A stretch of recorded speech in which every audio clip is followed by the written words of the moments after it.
baseball fans.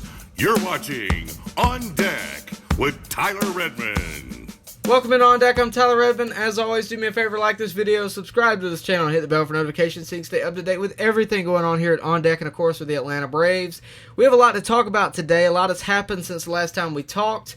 Made it through finals, so we're back here at On Deck and got a lot to talk about. First being the fact that the Braves have really not looked like themselves lately.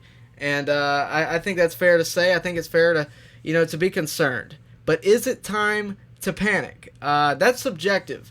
Am I panicking? Absolutely not. But a lot of you guys are. Am I concerned? Yes, I am. And good reason. Travis d'Arnaud, of course, went out yesterday. Just another injury aboard the long list of injuries that we already have with the Atlanta Braves. And the Braves have already been up and down in the win column. And they don't look like themselves in a lot of ways. They haven't necessarily played to win. They've been playing more to not lose. And they really just haven't looked like last year. I think we all can agree there. I think they would agree there. But the statistics on the offensive side of things, I know we're always blaming the offense, so I decided to go take a look at the numbers. And the offensive side of things really does not look bad. The team batting average is .238. By the way, that's 12th in Major League Baseball, 7th in the National League. The on-base percentage is .324. That is 5th in all of Major League Baseball. And the team home run count is 40. That is 2nd in Major League Baseball. Team RBI, 7th with 124. Okay, so offensively, they don't look terrible. By the way, they're first in all of those stats in the National League East. So what's the drop-off? I think it's pretty obvious if offense is not the drop-off, pitching has got to be, and you'd be correct. According to the numbers, team ERA right now is 5.06. That's by far the last in Major League Baseball. A big part of that is they've given up 41 homers. The long ball has been their enemy. Frankly, they've given up more homers than they've hit. They've hit 40, they've given up 41, and again, it's last in Major League Baseball. So, fact is, stats don't always translate as wins. In clutch situations, the Braves just have not been able to cross the plate, or have not been able to keep the other team from crossing the plate. Of course, they have not won a game where they weren't leading in the 6th inning or later, and of course, they've been unable to score in extra innings. That extra inning rule is a very big enemy to the Braves, and so is automatic replay, and we all know that story, but this is a far cry from the team that we had last year that never failed to give us a finish. But I think there's more to it than that. I think injuries have a huge factor in this because, in the daily frustration of losing a ball game, right? As a fan, when you lose a ball game as a fan, you're not thinking about who's injured. You're thinking about who's on the field right then. But listen to all these guys on the injured list right now. Travis d'Arnaud, 60-day IL, not predicted to be back until July at the earliest, maybe. Alex Jackson, 10-day IL. Guillermo Heredia, 10-day IL. Mike Soroka, 60-day IL. Of course, that's backtracked. He's predicted to be back as soon as possible, probably within the next couple of weeks or a month. He started throwing again on the 29th of April. He's basically in his own spring training. I give it a couple weeks, maybe a month before he's back, hopefully. Max Fried, though, 10-day IL. Predicted to be back on Wednesday, according to David O'Brien. Hopefully, we all hope and pray. Chris Martin, 10-day IL. Ender Inciarte, 10-day IL. Touki Toussaint, again, 10-day IL. So the fact is, the Braves have been bitten by the injury bug a lot early on, and Travis d'Arnaud is just another one. I think we all know that, but again, the daily frustration, it just eats up on us. I've seen all the posts, I've seen all the comments. You guys have been really frustrated with how the Braves have played, and rightfully so. I think, again, they would tell you they're not playing like they did last year. They're not playing to their full ability.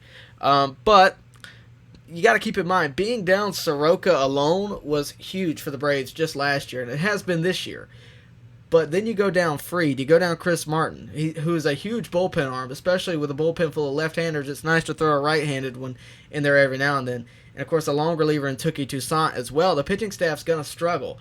On the offense, side of things, we all know about the catching situation. Of course, we have a whole new catching core in William Contreras and Jeff Mathis. More on that later.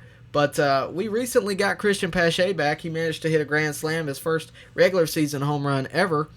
And, we also didn't have Ender at the same time, which is why Guillermo Heredia got time in center field. But, there's more to this than just injuries. I'm not going to sit here and use that as a crutch as to why you need to buy back into the Braves if you have given up, which I hope none of you have.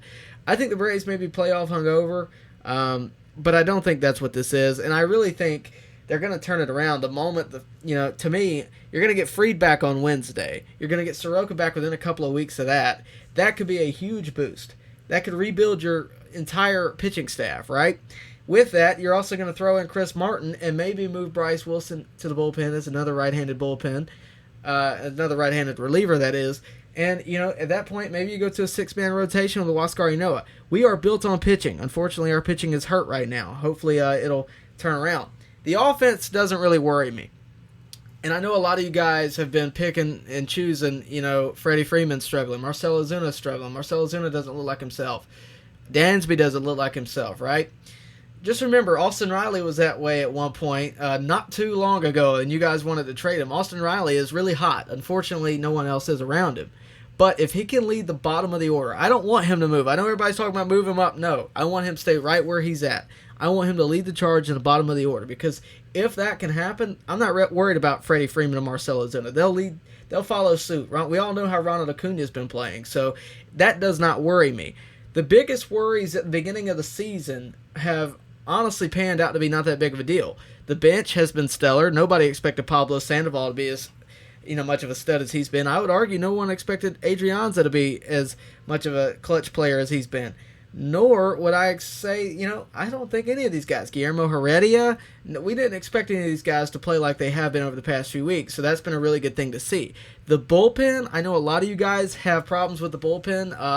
Tyler Matzik has not been quite as elite as he used to be. AJ Minter, the same. I think those guys are a bit overexposed, and I don't think that's necessarily their fault. When you have a staff that's been so limited, you're going to use your guys that you trust, and I think those guys have been overexposed and overused, and I think, that'll turn around once we get those guys back. And again, I'm not blaming this all on the injury bug. These guys got to come in and play, but this team has potential, okay? So take a breath, take a step back, be patient, wait for the returns of these injuries, and then critique, okay? Because I'm not really there yet to give up on these Braves. It's a long season. We're not that far into it.